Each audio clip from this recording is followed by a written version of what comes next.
Hello and welcome to One Trek Mind. This is Michael. And this is Raptor. And today we're going to be discussing how important canon is. Lately in modern Trek, there has been a resoundingly large amount of complaints from the fandom that modern Trek disregards continuity or canon altogether. And I wanted to have a discussion here about how important certain elements of canon are. Especially considering Discovery Season 5 is just around the corner. Yes, and Discovery in general is one of the shows that is most complained about when it comes to canon issues. I will start the conversation off with saying, though, that Star Trek has never had a completely steadfast canon. Like, there are certain things that, sure, have stayed consistent throughout the entirety of Star Trek, but there are things from the original series that were dated ideas and disregarded as canon. The Klingons look completely different in Next Generation than they do in the original series, and I realize it was the movie that first introduced that new Klingon look, but still, that's one example of canon being disregarded for the sake of a better idea. And I think most people agree that the second look for the Klingons that you see all during the Legacy era is the best look for them. So I'm going to disagree with you on what you've just said, but I think a useful thing to start with would be, what does sort of canon mean to us as a good starting point? Because to me, canon is a detail of the universe which is kept internally consistent over a very long period of time. And the big thing for me is that it is always internally consistent. And I would argue, you mentioned that the canon of Star Trek has been quite changeable. The canon of Star Trek changed a lot between the original series and Next Gen. But after that, you had nearly 2 decades of continuous Star Trek, where through Next Generation, Deep Space Nine, Voyager, Enterprise, and the films, they were all really internally consistent to each other. They all referenced one another. They were really concrete all the way through about pretty much 99% of the details of the universe. And the only big differences were between the original series and Next Gen. After that, it's all pretty consistent. What I think canon is to me is just, I guess, the general definition that you'd find of it. It is the established rules or laws or principles of content that's come before. Again, there are a lot of franchises that struggle with this just because every director and filmmaker is going to have a slightly different vision of the established world at play. But there are some franchises that do well with that consistency, or at least certain aspects of it.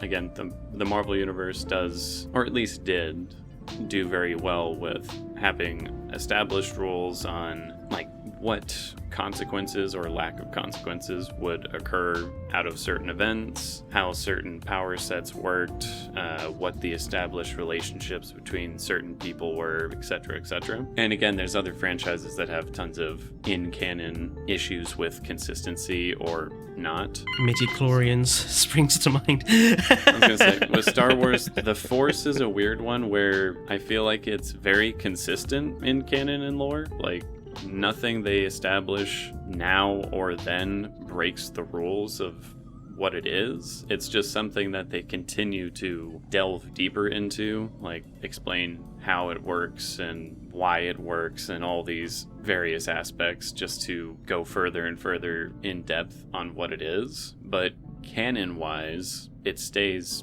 consistent with the rules it had previously established. Obviously, when it comes to Star Trek, like you mentioned at the beginning, Discovery has caught a lot of flack for apparently breaking canon. I think it's interesting because when Enterprise first came onto screens, Star Trek fans again were not particularly happy about certain elements of the canon being not necessarily broken, but a little dented, like the fact they had transporters from episode 1, the fact they had phasers from, episode 3. I do remember at the time some fans commenting on the various aspects of kind of breaking the canon. I think also you could probably say the depiction of the Vulcans as being quite antagonistic, for want of a better term, was also kind of a bit of a canon break from Vulcans that we had seen before. So this is not, the kickback against Discovery. It's not a new thing for Star Trek. There's always been this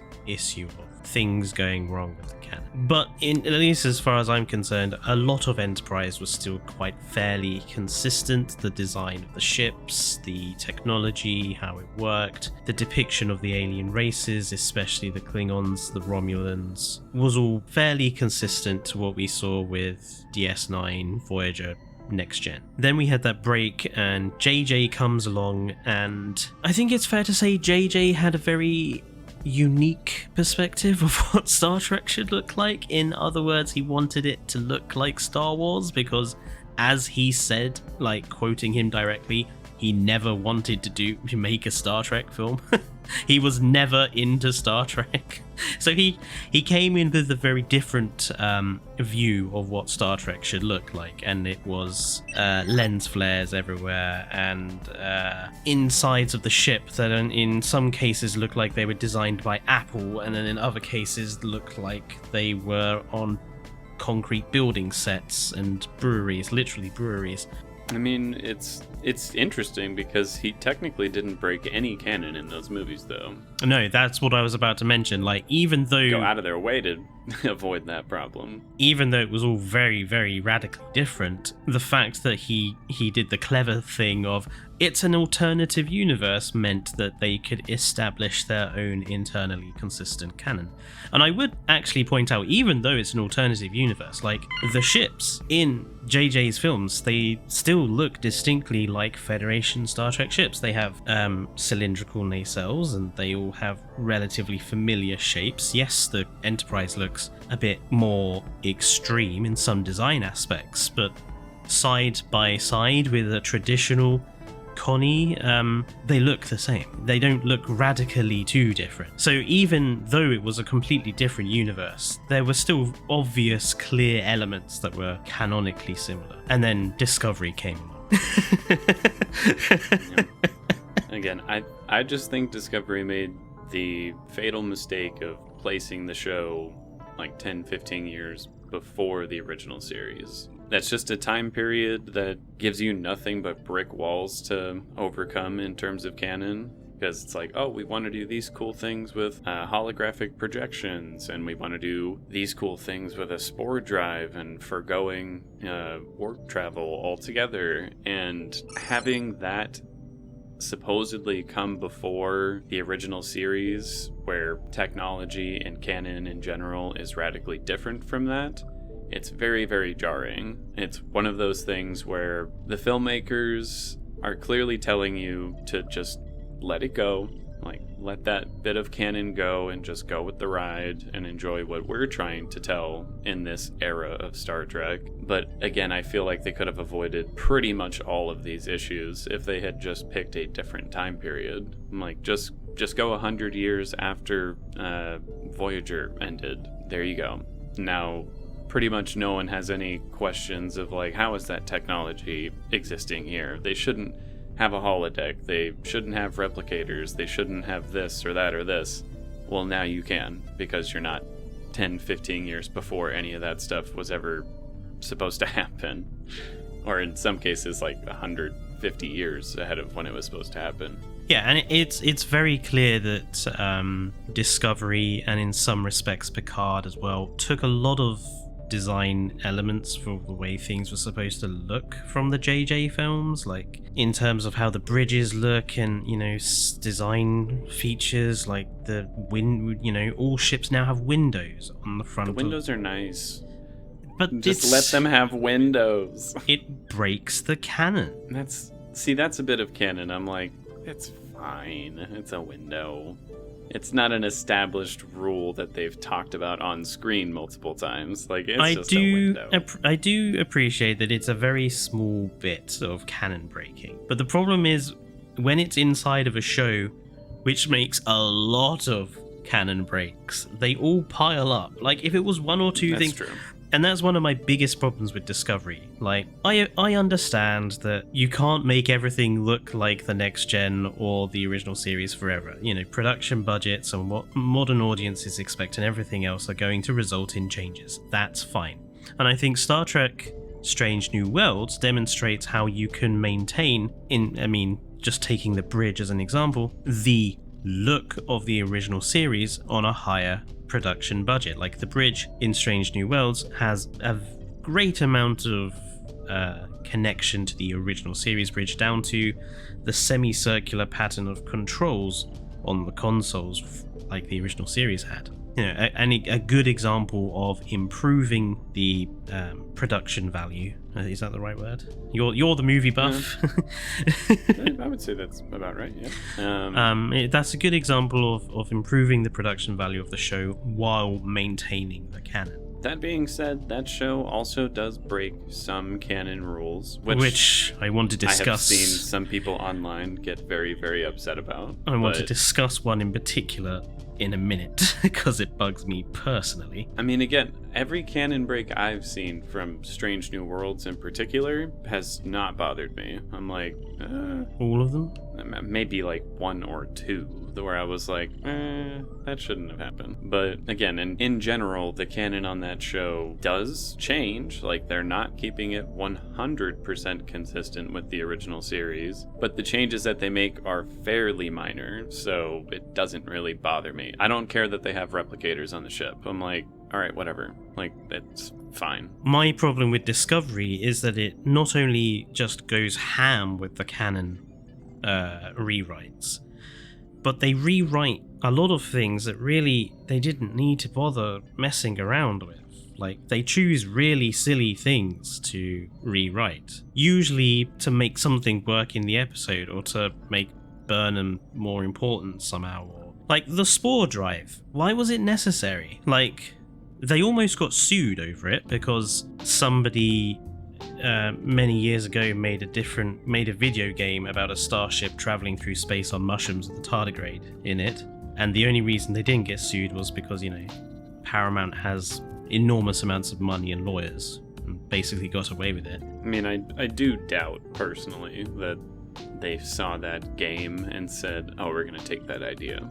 I think it was a genuine, surprising coincidence. Well, I mean, again, I don't think it's like the most groundbreaking, unique idea in the world to think like, oh, a spaceship that travels on mushrooms. Like, it's unique, sure, but I don't think it's outside the realm of possibility that multiple people could have come up with that sci-fi idea. But that's my personal opinion on it. Star Trek, we've already had, you know, mad propulsion systems. They could have just made it transwarp. Transwarp has always been Star Trek's mad propulsion system. They could have just used transwarp. At this time period, though, like, that again is the issue. They wanted to do something new with travel, but in that time period, you just can't. Like, there is no other time, or there is no other travel that you can do in that time period. Obviously, they wrote themselves out of the hole by transporting the ship to the future and making everybody swear they weren't going to tell anybody. But in the 200 years that passes after they leave, are you seriously telling me when tackling problems like the Borg or the Dominion that Starfleet isn't going to go back into their historical logs and be like, you know, this mad mushroom drive we came up with 200 odd years ago? Why would the mushroom drive in particular be classified? Like, classified Discovery and what happened to it and it going to the future, that bit I understand. But forgetting the mushroom drive that existed seems a weird thing, like, to also classify. I mean, considering how useful it is, yeah, it seems weird that they would never have used that technology ever again. Again, I feel like the show tried to make it seem like if they did, they would risk the AI problem all over again, but those two things were never connected. It was like the information on the ship that they needed to get to the future. It wasn't the spore drive that was the cause of that issue, so I don't know why they never would have used it again. Well, I mean, we know why. It's because it didn't exist, and no one had thought of that in the previous shows, and this is their way to write it out, but it's a pretty clumsy way to write yourself out of that corner that you put yourself in, which, again, could have been avoided had you not done that time period. Literally, do a different time period, no one's going to question the spore drive. The very first episode, why not have the ship use the spore drive for the first time and end up in the 32nd century? That gives perfectly good reason why Federation doesn't have it anymore, because the first ship that had it disappeared without a fucking trace. Like, perfectly good reason. Yeah, we ain't gonna be fucking around with this anymore. It doesn't work. It's broken. We lost the ship. No longer think about it. Makes perfect sense for the future, and Discovery can go off into the future with its mental look and be fine. Yes, but they very clearly wanted at least the first season to be about the Klingon War, which is another instance of that show breaking canon in some pretty big ways, I would say. One in particular that I dislike a lot is technically not a canon break, but I like to qualify it as one. I don't remember which episode it is. I think it's very early on in season 1, but they established that the Klingons eat their victims. Yeah. Like, they will quite literally, after killing their enemies, they will strip them down to the bones and eat them, which, again, it's technically not breaking canon, because they've never said one way or another if Klingons do that in any other instance. We do know from Deep Space Nine that if you make a blood oath with Klingons to kill somebody, you eat the heart of the person you made the blood oath with to kill, because that's part of the episode with Jazdia and Kork hanging Koloth.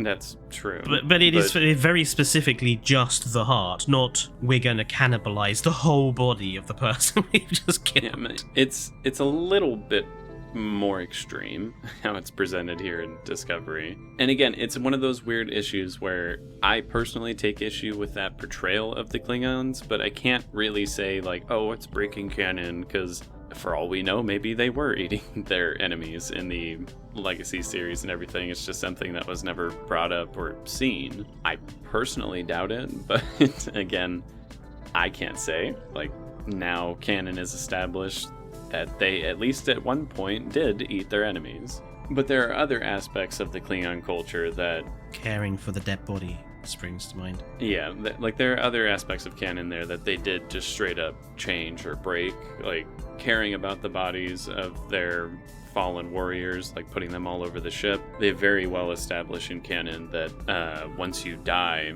a Klingon does not view the body with any kind of glory or sympathy or anything. Like, it's just a husk. It's no longer the person. Their soul has moved on.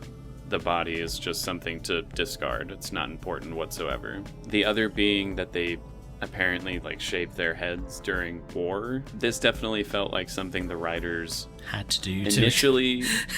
Yeah, it seemed to me like in season 1 they made the choice that no Klingons have hair just to make them look a little more alien. And then when so many people got upset about it, they're like, okay, they grew their hair back. They just shaved it because it was wartime. It's like, well, we've seen them at war before and they've never shaved their heads, but okay, sure, whatever. But again, it's a new rule in canon that they have established there in a way to alleviate the complaints that they broke it in the first place, which I find slightly spineless in terms of creative decisions. I'm like, if you're gonna do it, man. That being said, I was very glad to see them have hair in season 2, because at least it looked a little bit more like the Klingons I remembered. I still didn't like the look overall, which was again another change to canon. They said, oh, we're going to drastically change how they look and how their voices sound, which I don't want to go at it saying, oh, what a horrible choice to change like how this very well established alien race looks, because again, they already did it once with the Klingons. They took this very racist portrayal of Klingons from the original series and said, we can do better, and changed it and did better. And I'm sure that's what they were thinking here as well. They're like, you know what? We can take what already exists and we can make it a little better, put a little twist on it. It just didn't land for a lot of people. Some people did genuinely enjoy the new look. I definitely did not. I was not a fan of the new look at all. But this is again one of many, many, many canon breaks within that show that overall seem to create the problem.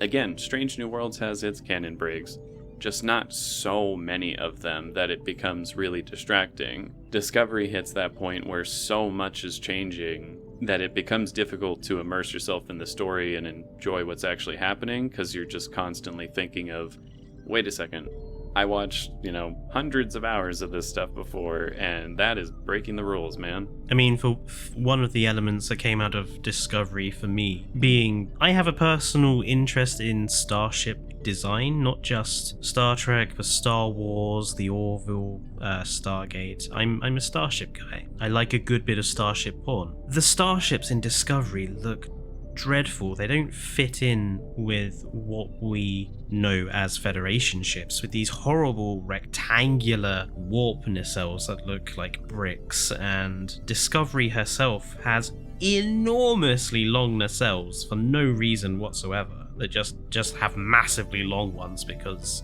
the design was basically stolen from a concept for a different Star Trek show, and then they just stole the design and put new nacelles on it, essentially. I mean, I still don't hate the way Discovery looks, personally. I just think it's too big.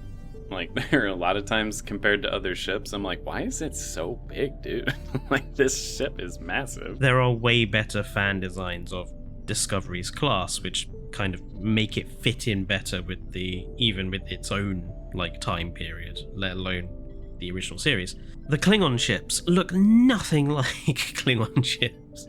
The Bird of Prey, especially the Klingon Bird of Prey from Discovery, looks hideous and doesn't make sense compared to, we've seen a Bird of Prey in Enterprise, and we saw a Bird of Prey following on from Discovery's time period.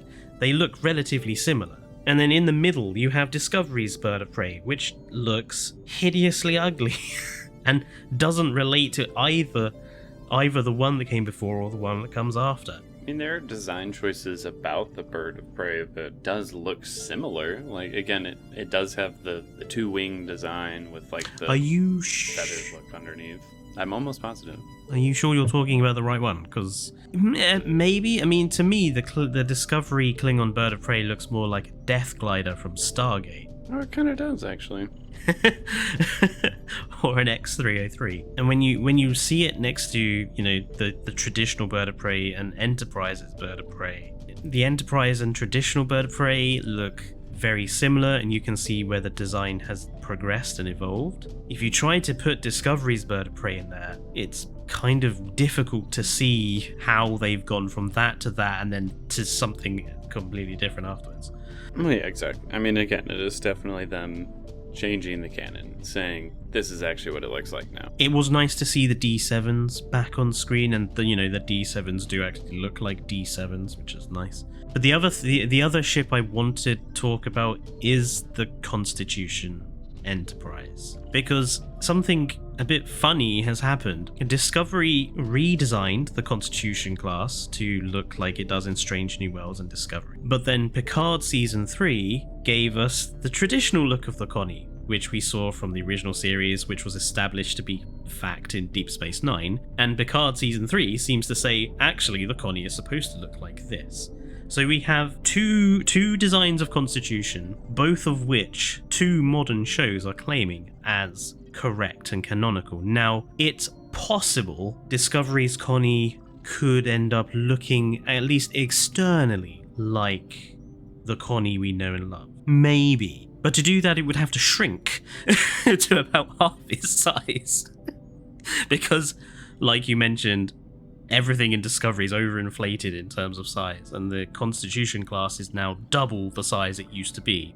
And incidentally, I still find the size difficult to tell, though, unless you're told how big it is. Because again, I'm like, if you see the ship just flying around in space, or even up against a planet or something, I have no way of telling you how big that is compared to anything else. It's only when they're next to another ship that you can even begin to tell.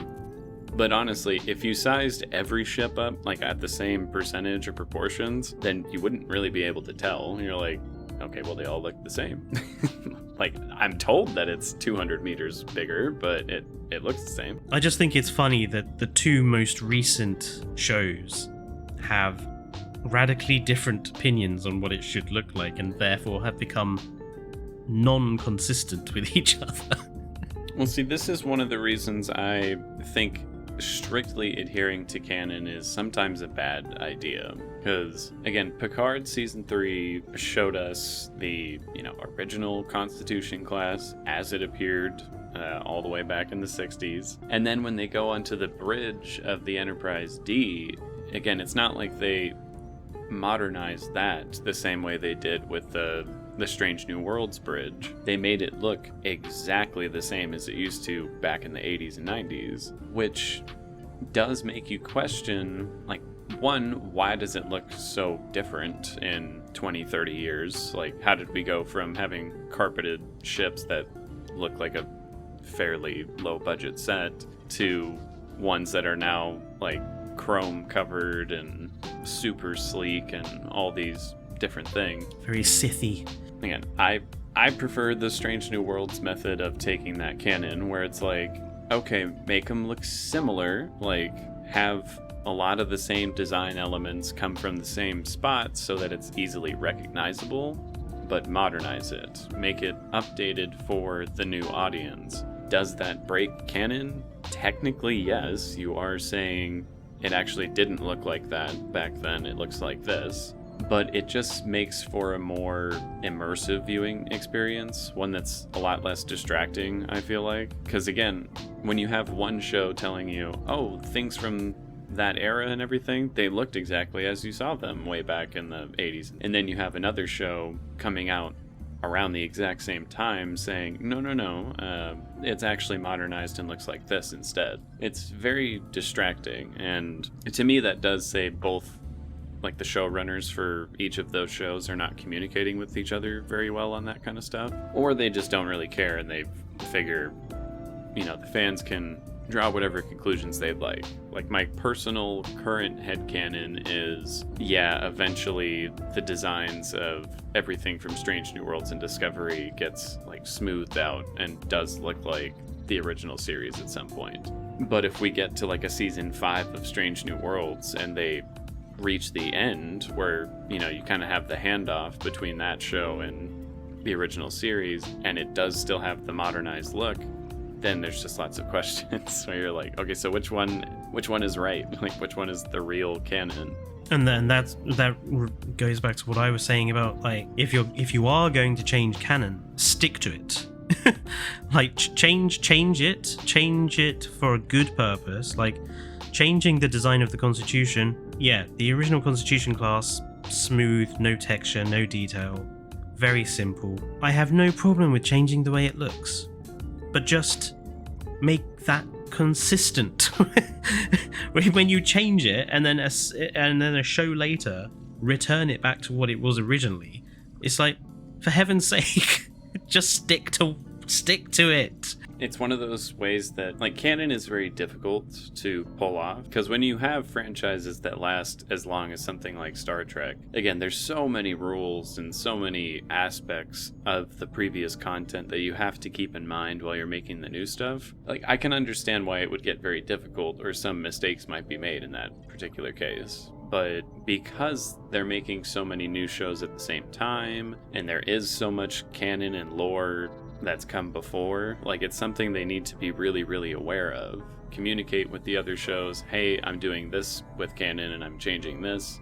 Does that work with you guys? No? Okay, let's come to a common ground here so that when people watch both of these shows, they're not going to be very confused about what the rules are. And in that regards, there is one thing I do want to talk about, because it bugs me on a personal level, and actually this gives a very good opportunity for me to discuss why I am a Gorn in those little talking heads at the bottom. So when I first started playing Star Trek Online, I really liked the way the Gorn characters looked, and I made, one of my longest running characters on that game was a Gorn called Raptor, and he was one of my big roleplay characters as well, because I used to do a lot of roleplay on that back in the day. The Gorn have always been a little underdeveloped in Star Trek, which was in some respects good, because it meant when I was roleplaying as Raptor, I could detail a lot of what I think the Gorn are like as a species. and develop all sorts of things in that way. Strange New Worlds' interpretation of the Gorn I have some serious problems with. It is one thing to want to have the Gorn in the show as a primary antagonist. I think that's a great idea. I think get away from the Klingons and the Romulans, bring in the Tholians, bring in the Gorn, bring in the Zinkethi, give us some of those other bad, not necessarily bad guys, but antagonistic species we haven't seen much of. I mean, the Gorn were a big part of some Star Trek books about the Romulans and something called the Typhoon Pact, I believe. But that's like, get it on screen. I want to see Gorns on screen properly and more often. Then Strange New Worlds decided that they wanted the Gorn to be xenomorphs. And I'm going to be really blunt, I don't think there's anything imaginative or even necessary with turning the Gorns into discount xenomorphs just for, in my opinion, shock value, because that's all the new Gorn design has been done for. Like, so we can have stomachs bursting and little alien wannabes running around and loads of blood and guts everywhere, and god, how scary and creepy is this for Star Trek? Doesn't work for me.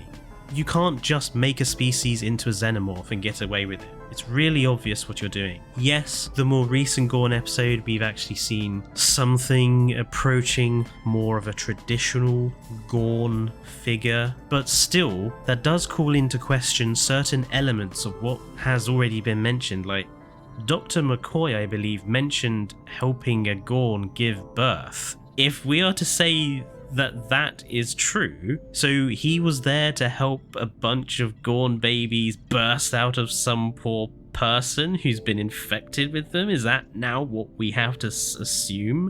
And it seems very hard for me to think that, in the future, these chest-bursting Gorn are going to become not necessarily friendly with Starfleet, but at least on a diplomatic level, not enemies with Starfleet.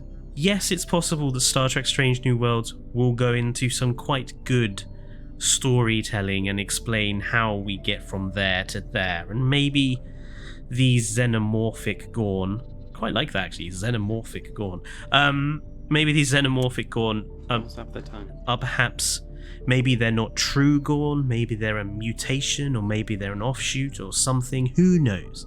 I'm not, however, necessarily optimistic that they will do some good writing here and explain how we get from there to there. And even if they do, the fact that you've had to make them into xenomorphs is just embarrassing. Like, could you not come up with something yourself? Like, why did you have to do a j.j. Abrams and steal something from what is not necessarily a better franchise, but a much beloved franchise, and insert it into Star Trek for shock value? Again, I personally think that they did the xenomorph change for the Gorn because of that comic series that never came to be. Like, genuinely, I think there were some creators involved with the crossover of, aliens in Star Trek.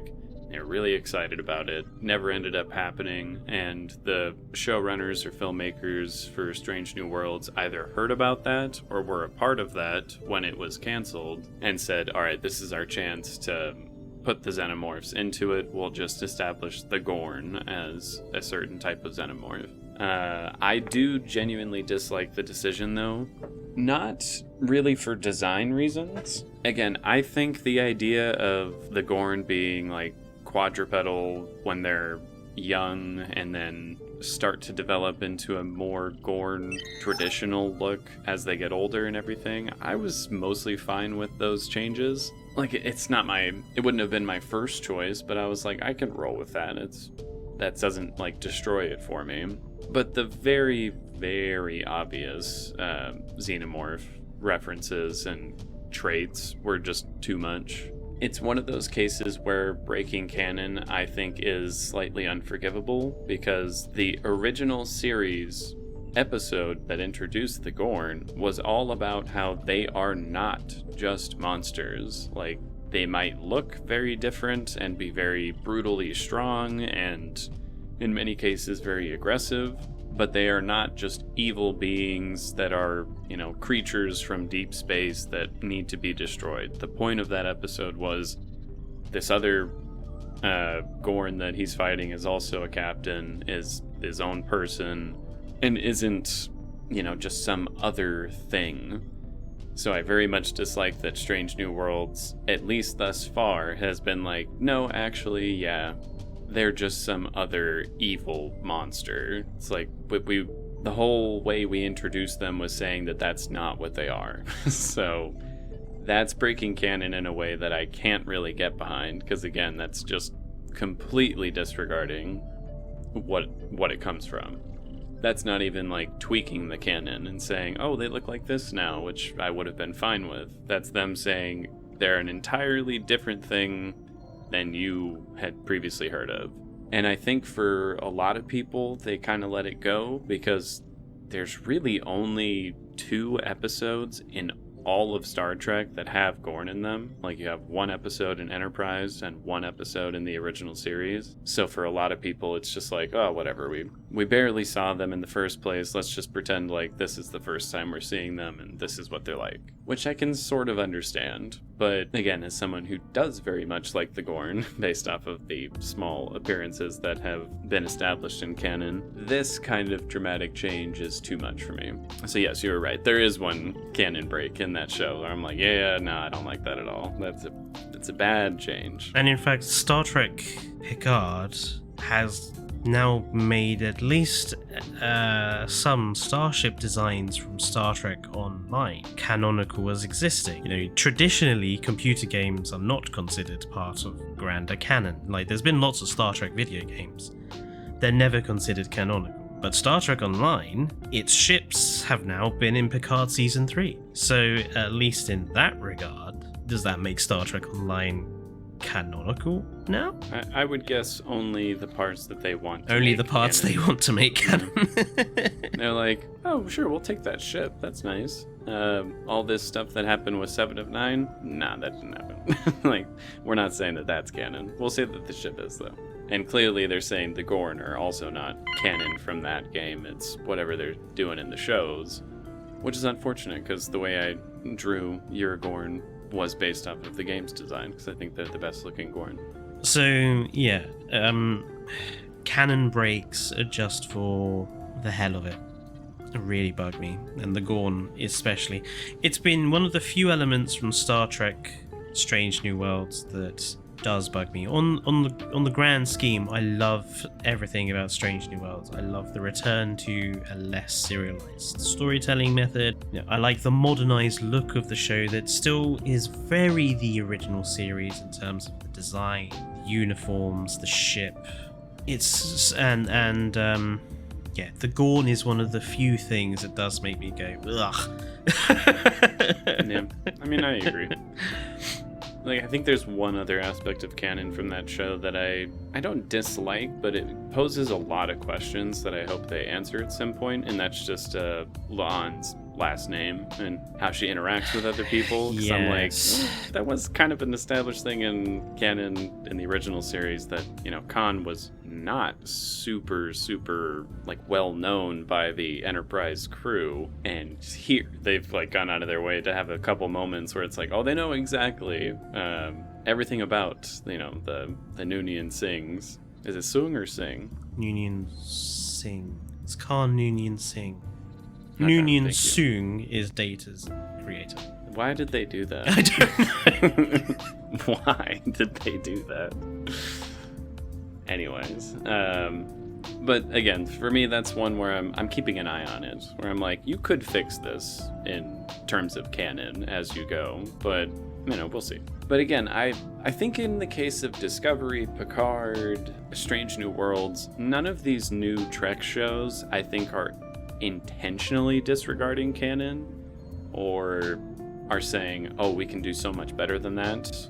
I think in a lot of cases, it's the filmmakers genuinely, passionately thinking, like, I think this is a good idea. Like, this would make a really cool change to this species, or to what these ships look like, or to the technology that they have available. Whether I agree with the reasons behind that or not definitely vary, but I don't think any of these canon changes are coming from like an ill-willed place or anything. No, yeah. I just think some of them are bad decisions that I would not have done personally. Yeah, I think a lot of these canon changes, it's definitely because the showrunners think they're onto a good thing. And for some people, those changes have worked. Like, I can't say unanimously everyone hates these decisions, because there are a fairly sizable chunk of the audience who do really like some of these changes. Like, I know a lot of people who truly love what they've done with the Gorn in Strange New Worlds. They're like, yes, it's kind of a ripoff of the Xenomorph stuff, but it's exciting, it's scary, it's very mature for Star Trek, etc., etc. Again, I disagree, but there are a lot of people who these changes are working for. So I can't necessarily say, sticking to canon is the right way to go, or not sticking to canon is the right way to go. I think it's a very gray area where you're never going to please everyone, first of all. We've seen that. Yeah. And second, again, in some ways, I think it's important to stick to the rules, to have consistency between projects. But on the other hand, I think it's important to follow your creative decisions and new ideas and keep things fresh. So I can't say one way or another whether canon is truly important or not, because I think it varies between every situation. I think whether canon is important or not comes down to the personal opinion of the individual. Like, for me, I probably consider Discovery quite light canon. I probably consider something like the 4 Years' War and Axanar to be more canonical than Discovery. In the same way that some elements of Strange New Worlds I don't think are necessarily canon.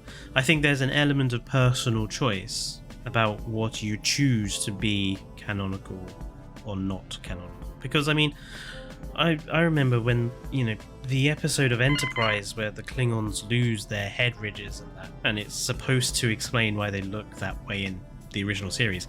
People didn't like the fact that they did that. It's like, even though they were trying to establish a canon link here and trying to explain it, like, people still didn't like them doing it. I mean, I didn't like that, because, again, I just felt it was unnecessary. I'm like, I'm fine with you guys just having made the change. It's like, yeah, oopsie, we didn't like the way it originally looked, so we changed it. I'm like, fine, whatever. Like, I'll survive. I don't need an episode to explain the science of, like, why this happened. And I just think the writing in general in that episode was a little clumsy. But, again, that's one of those situations where, again, I'm like, canon wasn't very important to me in this case. Like, you trying to come up with an in-universe reason for it and saying, oh, canon was not broken. I'm like, I would have preferred if you just broke canon, because I don't really care about that. But for some people, they did like that episode. Well, I personally like the fact that they did, whether they did a very good job of it or not, I appreciate them trying to explain it, because that shows an awareness of the canon in general. For me, it felt like they knew there was a difference, there was something here that they could explain to smooth something out a little bit, and they did an attempt. And I appreciate that, even if the attempt was a bit lackluster. An attempt was made. What I don't appreciate is completely messing up canon, breaking for no reason. Like, not even attempting to make it fit, just going in there with a sledgehammer and smashing stuff up because you either don't want to make it fit the canon, or you think you can do better, or it doesn't work with your established grand idea for your TV show. And again, I highly, highly doubt that these canon changes, when they're not addressed, are like mistakes on the filmmaker's part. I know a lot of people will say, like, it doesn't seem like they even watched the original show, or they never watched this, so it's clear they didn't even know that was a part of canon. And in some cases, I'm sure that happens to a degree. Like, there are definitely filmmakers who have joined projects and Marvel, Star Trek, Star Wars, all these things, who genuinely have openly said, yeah, I never watched what came before, I just went to do my own thing. Which that does bother me, because again, I'm like, if you're gonna join in on a big franchise that has an established lore, canon, and fan base and everything, like, do your homework. That, to me, is being super egotistical and saying, I know how to do it better. I don't even need to see what came before, because what I have to do is, more important. That bothers me. But I am willing to bet, like, 90 to 95% of the time in Discovery, Picard, Strange New Worlds, they've seen all of it. I'm almost sure they've seen all of Star Trek. They're very aware of the changes that they're making to things, and that some people might not like it, but they have, their own creative reasoning for why they want to do it. Again, how effective it is seems to vary person to person, because there's some people who love the Klingon look in Discovery, other people that absolutely hate it, some people that love the spore drive, other people that absolutely hate it. There is no real way to win in that situation, but again, I think there needs to be more consistency on what you are going to change and how you're going to change it. And maybe a little less changing. Again, I still think Discovery changed too much. I'm fine with some changes, but there's a lot in that show that they come like one after another in every single episode, and it just does get distracting. It's one of those moments where I can see why people would watch that and think, oh, see, they've never even watched the original series. They don't know what they're doing. Again, I'm sure that they have. They're just making those changes because they think it makes a better choice for the show that they're making. But there's just so many in that show. There's so many.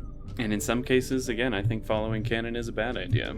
Picard followed canon with, Romulus being destroyed, which then led to a storyline that I very, very much disliked. But it was them following canon. So let us know down in the comments, folks, what you think about canon and Star Trek. Do you think that Discovery breaks too much canon? What do you think about Strange New Worlds and its interpretation? Do you think canon is very important? Do you prefer Michael's opinion that perhaps it's not as important as some Trekkies like to make it? Let us know down in the comments. Don't forget, if you are new here, please do consider liking the video and subscribing. It helps our relatively new channel grow, and we do want it to grow. It's been a bit difficult at this very early stage, but we are going to keep... It always is at the start. We are going to keep plugging on, and we will see you guys in the next video. But until then, it's goodbye from me. Thank you, everyone. Goodbye from me.